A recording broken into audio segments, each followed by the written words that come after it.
So we were reading human genome project और आज हमें थोड़ा सा डिस्कस करना था कि मैं आपको बता चुकी थी express sequence tag and sequence annotation. ठीक है, अभी दो चीज़ें रह गई थी। एक इधर देखो दिया हुआ है बैक एंड यैक, ये पूछा जाता है बहुत। तो इसमें कुछ भी नहीं है, सिंपल सा आपको एक चीज़ याद रखना है कि ह्यूमन जीनोम प्रोजेक्ट में आपसे पूछा जाएगा कि होस्ट एज अ होस्ट किसको यूज़ किया था एंड एज अ वैक्टर किसको यूज़ किया था। होस्ट एंड वैक्टर की बात हम बायोटेक में बहुत कर चुके हैं, तो आपको पता होगा कि होस्ट कौन होता है एंड वैक्टर कौन होता है। तो वेक्टर एक तरीके से आप टैक्स ही मान सकते हो। यदि आपको कोई एक जीन है उसको किसी ऑर्गेनिज्म के अंदर पहुंचाना है, ठीक है, तो आप किसके थ्रू पहुंचाओगे उसको, तो वो वेक्टर कहलाता है आपका। और जिस ऑर्गेनिज्म के अंदर आपको वो जीन पहुंचाना है वो आपका होस्ट कहलाता है। ठीक है, एक तरीके से मैंने आपको सुपरफिशियली एक्सप्लेन किया। फिर उसके बाद हम देखते हैं कि जो कॉमनली यूज्ड होस्ट था वो आपका बैक्टीरिया या फिर ईस्ट था। और उसके बाद जो वैक्टर्स यूज़ किए थे वो बैक या फिर यैक किए थे। बैक क्या होता है? Bacterial artificial chromosome. और यैक क्या होता है आपका? East artificial chromosome. तो कुछ भी याद नहीं रखना है, सिर्फ इतना याद रखना है कि होस्ट क्या क्या यूज हुए थे एंड वैक्टर्स क्या यूज हुए थे। आपसे सिंपली पूछा जाएगा कि vectors used in human genome projects are, तो आपको पता होना चाहिए bacteria artificial chromosome and yeast artificial chromosome. और host used in human genome projects are bacteria and east.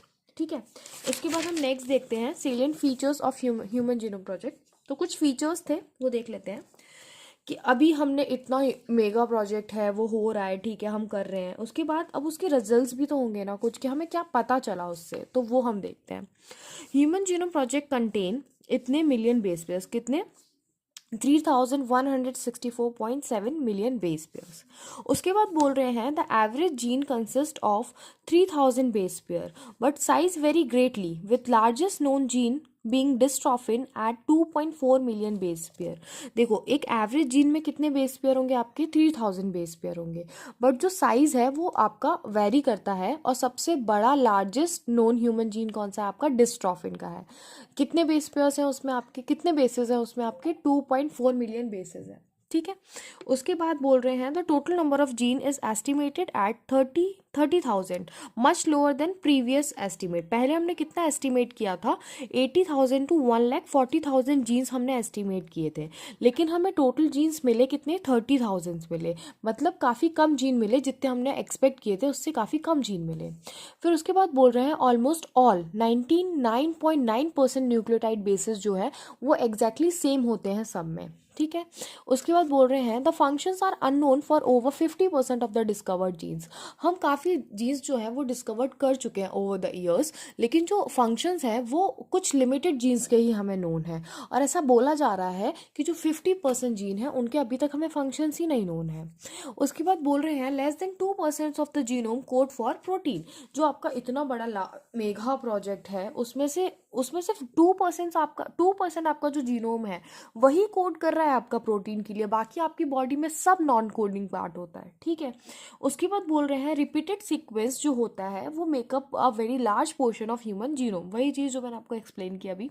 उसके बाद बोल रहे हैं repetitive sequences are the stretch of DNA sequence that are repeated many time, sometimes under 1000 to 100 to 1000 time. जो repetitive sequence है वो इतना 100 to 1000 टाइम्स रिपीट होता है।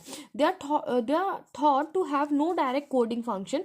जो रिपीटिंग सीक्वेंस है उसका कोई डायरेक्टली कोडिंग फंक्शन नहीं होता, but they shed light on the chromosome structure, dynamic and evolution. Chromosome का स्ट्रक्चर, डायनेमिक इवोल्यूशन, इन सब में किसका हाथ होता है आपका? रिपीटेटिव सीक्वेंस का। तो आपसे ये पूछा जा सकता है कि इवोल्यूशन में किसका रोल होगा? तो नॉन कोडिंग पार्ट का, रिपीटेटिव सीक्वेंस का रोल होता है। ठीक है, आपको इवोल्यूशन नहीं याद रहेगा, आपको लगेगा इवोल्यूशन में तो कोडिंग सीक्वेंस का ही रोल होना चाहिए, तो ये आपको याद रखना है। उसके बाद बोल रहे हैं क्रोमोसोम में, क्रोमोसोम 1 मैंने आपको बताया था सबसे बड़ा जीन, सबसे बड़ा क्रोमोसोम है, तो उसमें सबसे ज़्यादा जीन होंगे। और जो आपका क्रोमोसोम वाई होता है उसमें आपके सबसे कम जीन होंगे। ठीक है, उसके बाद बोल रहे हैं scientist have identify that about 1.4 million locations where single base DNA differences.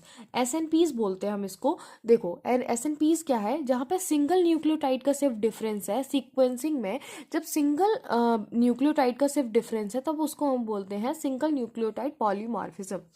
This information promises to revolutionize the process of finding chromosome location for disease associated sequence and tracing the human history. ठीक है। उसके बाद आपको बोला गया है applications में कुछ भी नहीं है, यही है कि हम डायग्नोस कर सकते हैं डिसीज़ को, ट्रीट कर सकते हैं अच्छे से। बाकी जो रिसर्च एरियाज़ हैं उनमें भी ह्यूमन जीनोम प्रोजेक्ट ने बहुत हेल्प करी है। ठीक है, यही सब दिया गया है, you can read it out. उसके बाद हम पढ़ेंगे DNA fingerprinting and then we'll start with evolution. It was the biggest chapter of your biology, जो कि हम कंप्लीट कर लेंगे ऑलमोस्ट 2 lectures और मोर।